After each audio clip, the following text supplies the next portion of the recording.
బాగాలేదు బ్రదర్, అక్కడ బాగున్నావు ఇక్కడ బాగలేవు. Be clear. ఏమన్నా రీసైక్లింగ్ అవుతుందా? Be careful. నేను చెప్తాను, మళ్ళా నేను దొరికితే మాత్రం నేను ఎవరిని వదిలిపెట్టాను నేను చెప్పడం వరకు నా బాధ. పోల్చుకుంటేనే పోటీ ఉంటుంది, పోటీ ఉంటేనే డెవలప్మెంట్ ఉంటుంది.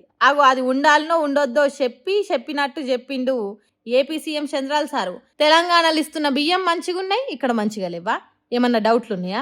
ఏంది సంగతి అన్నట్టు అడిగినట్టే అడిగి, సర్కార్ ఇస్తున్న బియ్యం ఏమన్నా రీసైక్లింగ్ అవుతున్నాయా? ఆకును తింటది మేక, మేకను తింటది పులి అన్నట్టు ఆఖరికి పేదోళ్ళకి ఇచ్చిన బియ్యం మళ్ళా రీసైక్లింగ్ అయ్యి మళ్ళా పేదోనింటికి చేరుతున్నాయా?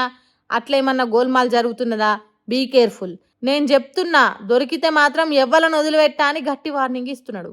అంటే దొరుకుతూనే కదా తిప్పలు వచ్చేది, దొరకకుండా కంట్రోల్ బియ్యాన్ని ప్రాసెస్ చేసి ఉపాయం చేయొచ్చా అని చంద్రాల్ సార్ చెప్పలేదు. కానీ ఇగో ఈ మాట మాత్రం మంచిగా చెప్పిండు.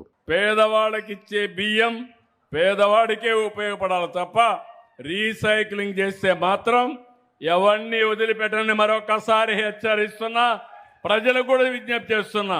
మరి అంతే కదా, ఖాళీ కడుపుతోని పస్తులుంటున్న జనాల కోసం బియ్యం ఇస్తుంటే వాటిని వ్యాపారం తిరిగి మార్చుకొని లత్కోర్ దందాలు చేస్తే ఎట్లా? పబ్లిక్ కూడా సర్కార్ ఇచ్చిన బియ్యాన్ని వాడుకోవాలి, అడ్డగోలు వ్యాపారాలు చేసేటోళ్ళ మాయల పడొద్దు అన్నట్టు చెప్పిండు. సరే మంచిగానే ఉన్నది, బియ్యాన్ని రీసైక్లింగ్ కాకుండా చేస్తే మంచిదే. కానీ తెలంగాణ సర్కార్ ఇస్తున్నట్టు ఏపీలో కూడా సన్న బియ్యం ఇస్తే ఇంత గోసు ఉండదు కదా. సన్న బియ్యం అని వండుకొని తింటారు కదా, ఇంకో వాళ్ళకి ఇచ్చేదానికి ధైర్యం రాదు కదా పబ్లిక్. కాబట్టి ఆంధ్రాలో కూడా సన్న బియ్యం ఇచ్చే ఉపాయం చేస్తే ఈ గోసలు ఉండే కదా. రీసైక్లింగ్ దందా మొత్తం బంద్ అవుతుంది, ఇటు పేదోడు కూడా కడుపు నిండా అన్నం తిని చంద్రాల్ సార్ పేరు దాల్చుకుంటారు కదా.